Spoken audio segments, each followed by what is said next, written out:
तुलसी मोरे अंगना, तुलसी मोरे अंगना। मैंने कुल देवता की मूर्ति बेच दी है। भैया तुलसी बता रही थी कि उनका घर काफी तंगी में रहता है। किसने कहा कि उनके पास पैसे की कमी है? तुलसी बेटा जरा वो बैग देना। माँ ने कपड़े भेजे मुझे देखने। बेटा मैं निकालता हूँ ना। इस घर का मालिक आपका बड़ा बेटा आपके मंझले बेटे और अपने छोटे भाई को सूद पे पैसे दे रहा है। और तुम बिना कुछ बोले राजी भी हो गए। तो और क्या करता, मुझे तो कोचिंग सेंटर खोलना ही है ना। जब पैसे कमाऊंगा तो सूद समेत लौटा दूंगा। बड़ा है सूद देने वाले। अरे कम से कम बात तो करनी चाहिए थी ना। वो ऐसा क्यों कर रहा है? क्या बात करते हैं अम्मा जी? उस दिन कहा तो था, देखा नहीं आपने भैया ने कैसे टका सा जवाब दे दिया था। हमें तो लगता है कि हम लोगों का इस घर पे कोई हक ही नहीं है। हम भी गरीब माँ बाप की बेटी हैं, पर कूड़े के ढेर पे भी नहीं पले। बहू तुम हमेशा ऐसे बात क्यों करती हो? जरा सा ऊंच नीच कुछ हुआ नहीं कि घर बाहर ससुराल मायका मत किया करो इस तरीके की बात। अरे जितना हक हाकिम और उसकी पत्नी का है इस घर पे, उतना तुम्हारा और अजीत का भी है। आगे से मत करना इस तरीके की बात। तो कैसी बात करें अम्मा जी? अपने ही घर के लोगों से कोई ब्याज पे पैसे लेता है भला? मानते हैं कि बाबूजी के बाद भैया ने ही सारा कारोबार संभाला, पर घर की पूंजी से ही संभाला ना। और अब जब कारोबार अच्छा चल पड़ा है, घर परिवार सब अच्छा हो गया, तो सारी जायदाद में कुंडली मार के बैठना चाहते हैं। ऐसी बात नहीं है बहू, हाकिम ने ऐसे ही बोल दिया होगा। मैं बात करती हूँ उससे। कुछ बात करने की जरूरत नहीं है माँ। मुझे तो कोचिंग सेंटर खोलना ही है ना, चाहे अपने पैसे से खोलूं चाहे भैया के ब्याज के पैसे से। लेकिन एक बात है, मुझे भी फिर अपने एक एक पैसे का हिसाब चाहिए जो मैंने दुकान से कमाकर इस घर में लगाया है। अरे तुम लोग ऐसी बातें क्यों कर रहे हो? घर में मेहमान आए हुए हैं, जरा भी भनक लग गई उनको तो क्या सोचेंगे वो? जो भी मान सम्मान बचा हुआ है इस घर के लिए उनके मन में सब खत्म हो जाएगा। मुझे कोई फर्क नहीं पड़ता, उनको जो समझना है समझे, जो करना है करें। मुझे मेरा हक चाहिए बस। माँ, इस घर में बहुत तमाशा हो गया है, मैंने बहुत बर्दाश्त कर लिया, अब मैं बिल्कुल भी बर्दाश्त नहीं करूंगा।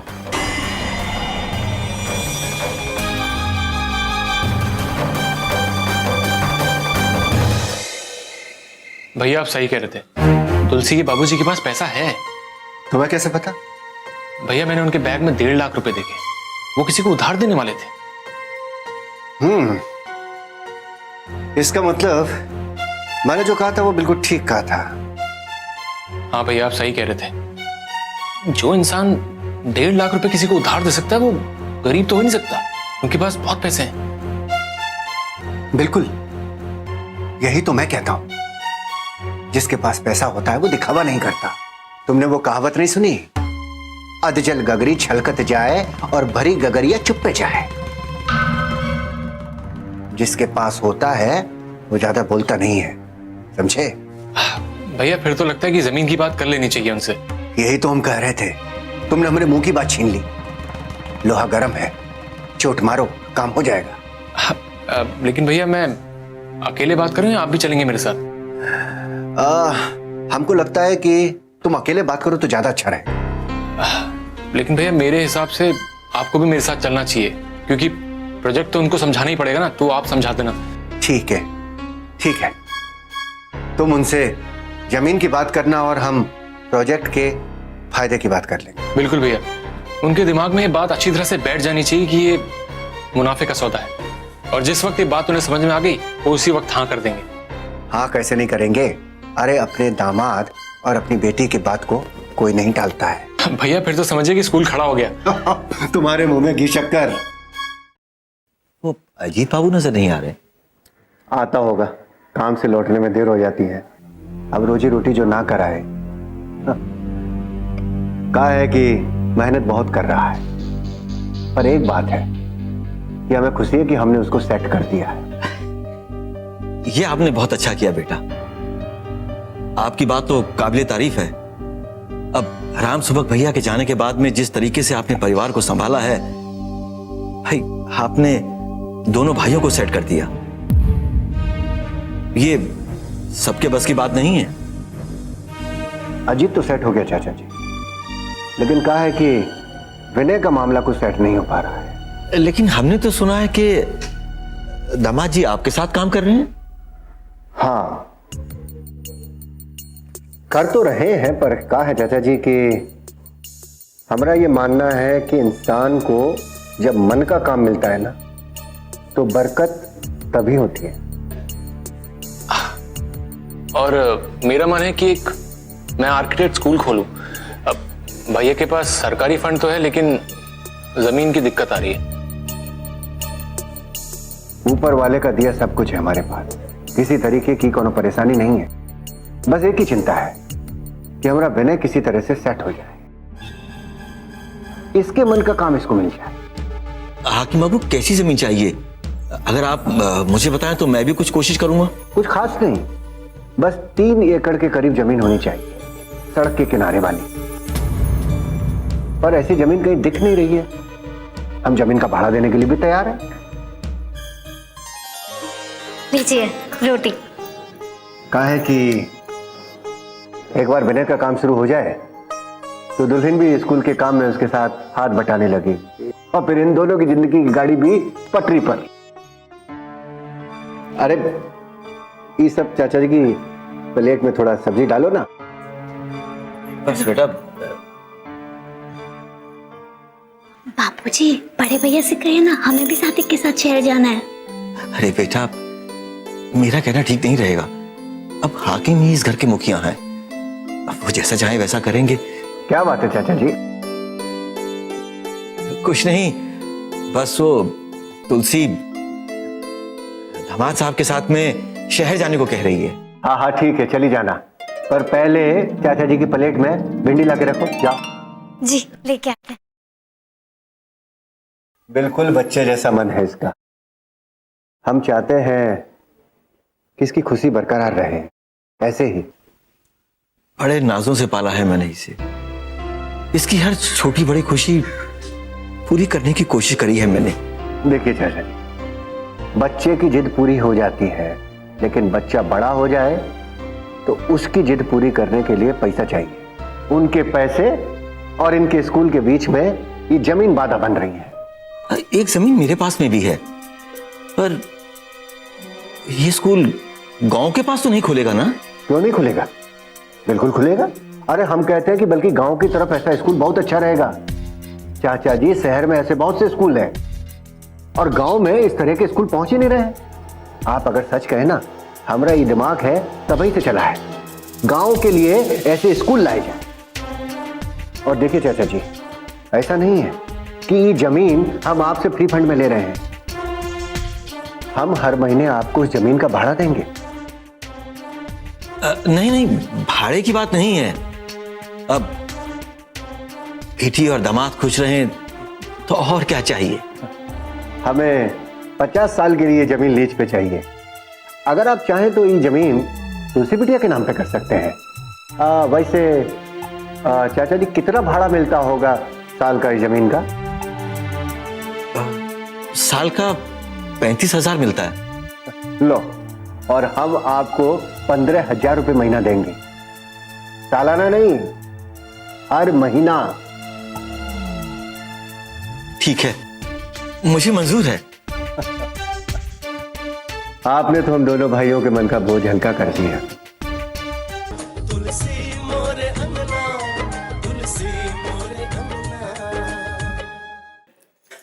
इसमें ब्याज वाली क्या बात है? पैसे कितने मुश्किल से मिलते पता ही है। मीनू के पापा कितने मेहनत करते हैं, ठीक से पैसे संभालो नहीं तो कहां चले जाएंगे पता भी नहीं चलेगा। पैसों के भी बहुत हाथ पैर होते हैं। और देवर जी पैसे लेकर वापस दे दे बस। इन्होंने भी तो जुगाड़ किया था ना कारोबार शुरू होने से पहले। ऐसी बात नहीं है दीदी, बाबूजी बहुत कुछ छोड़ के गए थे। अगर भैया जी को भी बिजनेस करने के लिए पैसा ब्याज पे लेना पड़ता तो भैया जी भी आज तक कुछ नहीं कर पाते। तुम तो ऐसे कह रही हो पूनम जैसे बाबूजी खजाना छोड़कर गए थे। अरे इनका मेहनत का फल है ये मेहनत नहीं करते ना इतना तो ये घर इतने अच्छे से नहीं चलता, वरना भगवान ही मालिक था इस घर का। अरे बाबूजी के छोड़े पर ये घर चलता ना तो पता नहीं क्या होता कि ये दरे पर सब राजा बन जाते। दिन रात मेहनत करनी पड़ती ना तब पता चलता। तो आप तो ये कहना चाह रही है कि इस घर पे हमारा कोई हक ही नहीं बनता, बस 2 वक्त की रोटी मिल जाती वही बहुत है। जैसे नगद पैसे पे तो हमारा कोई अधिकार बनता ही नहीं। क्यों नहीं है पूनम, लेकिन 1.5-2 लाख रुपए कम नहीं होते। और चलते हुए कारोबार से अगर 1.5-2 लाख रुपए निकाले तो कारोबार चौपट हो सकता है। अच्छा, तो आपकी बातों से तो ऐसे लग रहा है कि भैया जी के पास पैसा है ही नहीं। तो अगर पैसे है तो लुटा दे। अच्छा, तो अपने सगे भाई को पैसे देने का मतलब है पैसा लुटा दिया। साफ साफ क्यों नहीं कहती दीदी कि आप लोगों की नीयत ही खराब है, सारा पैसा खुद हड़प लेना चाहते हैं। तुम कहना क्या चाहती हो पूनम, कि ये बेईमान है? मेरे कहने ना कहने से क्या होगा, आप खुद सोचिए। तुम दोनों का दिमाग खराब हो गया है क्या? बाहर समधी बैठे हुए हैं, सुनेंगे तो यही सोचेंगे ना कि बाहर से दिखने वाला ये मजबूत घर अंदर से इतना खोखला है। मैंने तो कुछ नहीं कहा अम्मा जी, ये खुद पैसों का मुद्दा लेकर बैठ गई। हाँ हाँ, क्यों ना बैठूं, मेरा भी तो इस घर पे कुछ हक बनता है। अरे तो ये दोनों भाइयों का है मसला, तुम दोनों का है नया रंग डाल रही हो। दोनों आपस में बात करके सुलझा लेंगे। और अभी हम जिंदा हैं, किसी के साथ नाइंसाफी नहीं होने देंगे। सिर्फ अपने अपने आदत को सुधारो तुम लोग।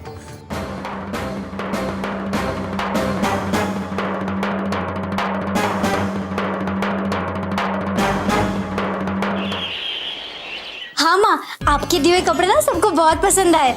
हाँ हाँ, अम्मा को भी। हाँ ठीक है वो। पता है माँ, हम ना साथी के साथ शहर जा रहे हैं। भैया जी ने साथी को कहा है कि तुलसी को भी साथ लेके जाना, घूमेगी फिरेगी तो मन बहल जाएगा। हाँ बाबूजी आज ही निकल रहे हैं। तैयारियां हो गई बाबूजी? हाँ बेटा, बस तैयारी हो ही गई है। तुलसी बेटा, जी बाबूजी। जरा तुम भी इधर आओ। अच्छा माँ, हम बाद में बात करते हैं। जी बाबूजी।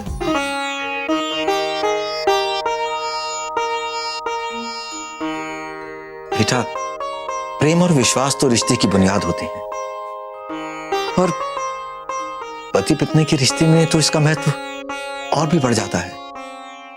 तुम्हारा और तुलसी का प्यार देखकर मैं बहुत खुश हूं,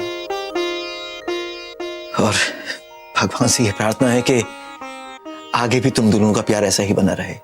तुलसी को जैसे तुमने संभाला है, उसके लिए मैं और मेरा परिवार जिंदगी भर तुम्हारा आभारी रहेगा। ये आप क्या कह रहे हैं बाबूजी? ठीक कह रहा हूं बेटा। बैठो। तुलसी, तुम भी बैठो बेटा।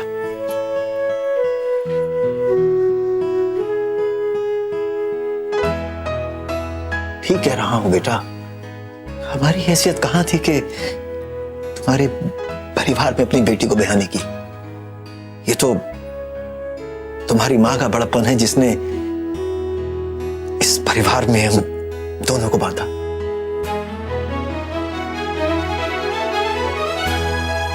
मेरे लिए तुम आज भी शेखर जैसे हो, कोई भेद नहीं है मेरे मन में तुम दोनों को लेकर। तुलसिया, वो घर आज भी उतना ही है जितना पहले अपना था। अब जमीन की लीज को लेकर बहू बेटे नाराज होंगे, लेकिन मुझे तुम दोनों के भविष्य के बारे में भी तो सोचना है। बिल्कुल नहीं बाबूजी, इसमें नाराज होने की तो बात ही नहीं है। अभी जो आपको जमीन का पैसा मिल रहा है उससे आपको ज्यादा मिलेगा, और 50 साल बाद तो आपको जमीन वापस मिल जाएगी। अब आप कहें तो मैं उनसे बात कर सकता हूँ। नहीं बेटा, तुम्हें किसी से बात करने की जरूरत नहीं है। अरे मैं हूं ना। तुम ऊपर वाले का नाम लेकर अपना काम शुरू करो। चाहे तो कल ही तहसील आ जाओ, तुलसी को लेके कागजी काम निपटा लेते हैं। लेकिन कल तो हम शहर जा रहे हैं ना। हाँ जा तो रहे हैं, लेकिन कल दिन में 3 बजे के बाद जा रहे हैं ना, तब तक तहसील ऑफिस का काम तो कर ही सकते हैं। अच्छा तो कल का तय रहा, तुम दोनों आ जाना, मैं तुम्हारा इंतजार करूंगा। मैं चलता हूं। अच्छा, खुश हो बेटा।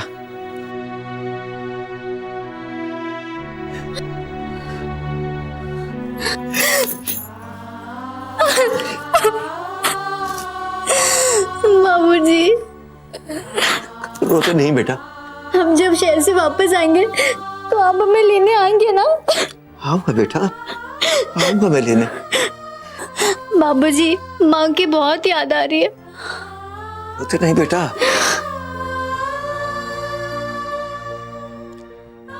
मेरे बाबू, मैं चलता हूं।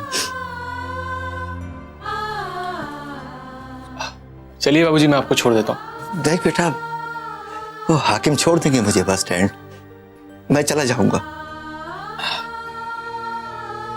नमस्ते। नमस्ते बेटा।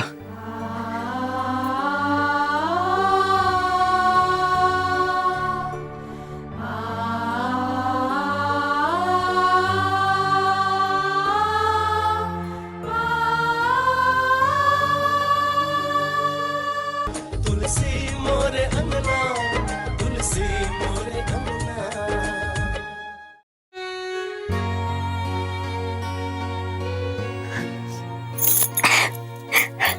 तो साथी हम शहर जाने की तैयारी करते हैं। तुम जो करना है करो। मेरा आर्किटेक्ट स्कूल खुलने वाला है, मुझे तो यकीन भी नहीं हो रहा। मैं बहुत खुश हूं तुलसी, बहुत खुश।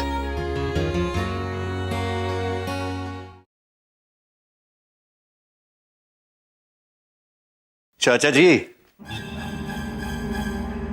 चले? हाँ चलिए ना। वो चाचा जी, जाने से पहले वो जमीन के कागज पे अगर छोटी दुल्हनिया के दस्तखत हो जाते तो। हाँ हाँ, वो विनय बाबू से मेरी बात हो गई है। कल वो तुलसी को लेकर के तहसील ऑफिस आ जाएंगे। चलिए चाचा जी, आपकी मेहरबानी से विनय का भविष्य भी सुरक्षित हो जाएगा। अरे मेहरबानी किस बात की, रिश्तेदारी में तो ये सब चलता ही है। चाचा जी जरा जल्दी कीजिए, बस का टाइम भी हो गया है। पर जिस काम के लिए मैं आया था वो काम तो मैं भूल ही गया। कौन सा? अरे वो पैसा देने का। हाँ देखो, हमने दिमाग से ही निकल गया।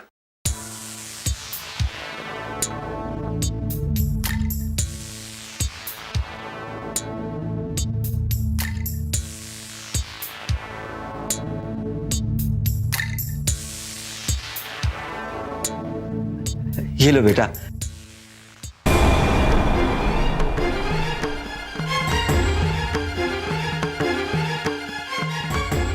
पूरे 1.5 लाख हैं, गिन लीजिए। कैसी बात कर रहे हैं चाचा जी, हमें आपके ऊपर भरोसा नहीं है का? है? अरे भाई साहब, इतनी जल्दी क्या थी जाने की? 2-4 दिन रुक के जाते। भाभी जी बहुत सारा काम बाकी है, आप तो जानती ही हैं। अब मैं चलता हूं। अच्छा, इजाजत लेता हूं। भाई साहब, पहले आते थे तो 7-8 दिन रुकते थे आप और अपने दोस्त के साथ गप्पे मारते थे। अब तो हमें सेवा करने का मौका भी नहीं देते। वो समय ही कुछ और था भाभी, अब वो जमाना कहाँ। सबसे बड़ी बात तो ये थी भाई साहब कि उन दिनों हाकिम के बाबूजी का साथ होता था। हाँ आप सही कह रही हैं, राम सुबह भैया के साथ में वक्त कैसे बीत जाता था पता ही नहीं चलता था। तब दौर फुर्सत का था, अब तो बस भागम भाग लगी रहती है। हाँ भाई साहब, काम तो देखना ही पड़ता है इंसान को। इस बार ज्यादा समय भी नहीं दे पाई आपको और सेवा का मौका भी नहीं मिल पाया। फिर आइएगा भाई साहब। कैसी बात कर रही हैं भाभी जी, अब तो रिश्तेदारी जुड़ गई है, आना जाना लगा ही रहेगा। बेटी से दिल खोल के बात हुई ना आपकी? बहुत बात हुई, बहुत खुश दिख रही है। हमारी शिकायत तो नहीं कर रही थी ना? आपकी कौन शिकायत करेगा भाभी, जिस घर में आपके जैसी माँ हो और हाकिम जैसा बड़ा भाई। आप चले? अच्छा तो भाभी जी अब चलते हैं, प्रणाम। प्रणाम। आइए। चाचा जी जी आप चलिए, मैं आता हूँ। अच्छा बेटा। माँ, ये जरा पैसा संभाल के रख देना।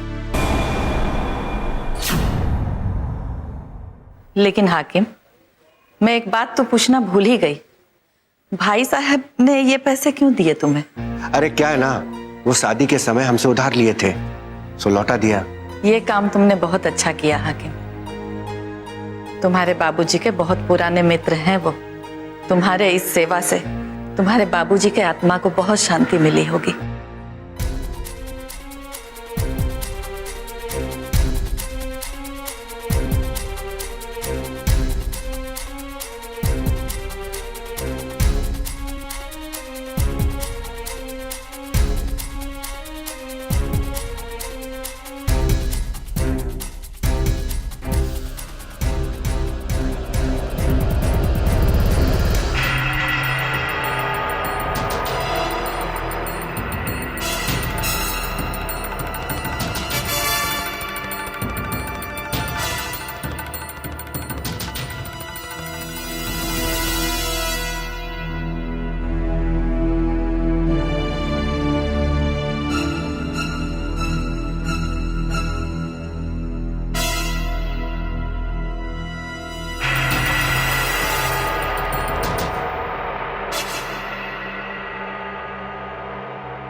माँ बाबूजी नहीं आए? वही तो, अब तक तो आ जाना चाहिए था। कहीं समधी जी के घर रुकने का मन तो नहीं बना लिया? अरे नहीं नहीं, बाबूजी और बेटी के यहाँ एक दिन हो ही नहीं सकता। मुझे तो बड़ी चिंता लगी हुई है बेटा। माँ इसमें चिंता की क्या बात है? तेरे बाबूजी ने कुलदेवता की मूर्ति बेच दी, कहीं कहीं कोई अनहोनी ना हो जाए। मेरा मन बहुत घबरा रहा है बेटा। माँ उन्होंने मूर्ति बेची नहीं है, सिर्फ गिरवी रखी है। एक ही बात है बेटा, किसी भी बहाने से सही कुलदेवता तो इस घर से दूर हो गए ना। माँ हम जैसे लोगों के साथ ये मजबूरी तो जुड़ी है ही, हम कोई जमींदार या व्यवसायी तो है नहीं। लेकिन किसी भी हालत में कुलदेवता की अगली पूजा से पहले मूर्ति घर में आ जानी चाहिए बस।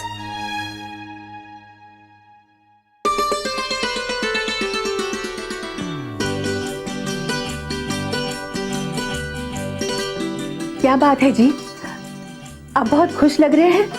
अरे तुलसी की माँ, अब चिंता मत करो। अरे कुलदेवता ने हमारे सारे दुख दूर कर दिए हैं। अपने घर में वापस आने और हमारे गरीब हटाने के सब इंतजाम कर दिए हैं उसने। क्यों जी, कोई लॉटरी लग गई है क्या? नहीं तुलसी की माँ, लॉटरी तो एक बार पैसा देती है, अब हमें हर महीने पैसे आएंगे।